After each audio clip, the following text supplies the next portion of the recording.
More recently, you would also recall that the Union of the Electricity Company of Ghana embarked on an industrial action demanding the removal of their managing director, citing incompetence, duplicity, and total lack of understanding of the power distribution company. Indeed, we've all witnessed a lot of agitation within the ECG. We are also picking similar signals at NEDCO. There was a similar one at VRA where the unional staff issued a threat. And we are also hearing that all is not well at Bui Power. It is therefore clear that Ghana's energy sector is in a state of crisis. As if that is not enough, the ECG, GRIDCO, and the Honorable Minister himself has been providing conflicting timelines on when this debilitating power crisis will be resolved.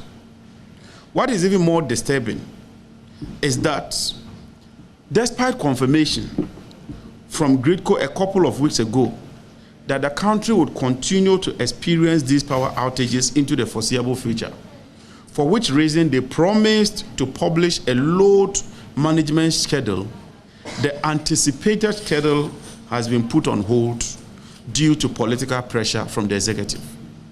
GRIDCO is willing to publish that management schedule, but the executive has insisted that they do not publish that schedule.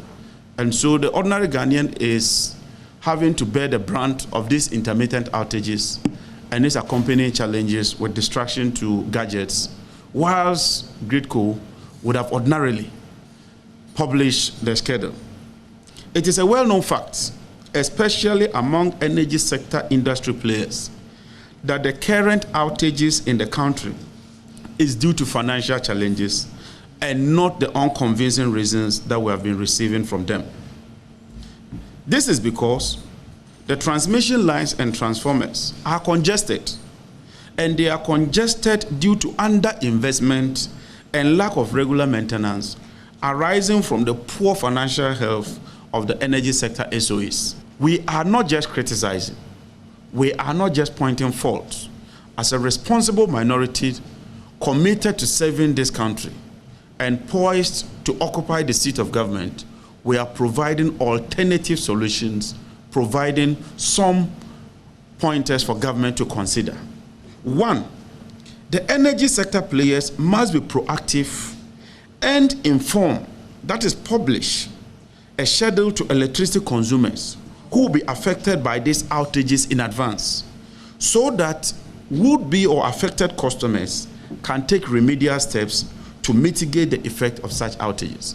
Because if people know that their power is going to go off at a certain point in time, they may prepare so that their gadgets can be safeguarded. Two, we are of the view that government must cut down on wasteful and frivolous expenditure and inject that much needed capital into the power sector, especially for that of GRIDCO, to make up for the impaired revenue or cash flow of these utilities.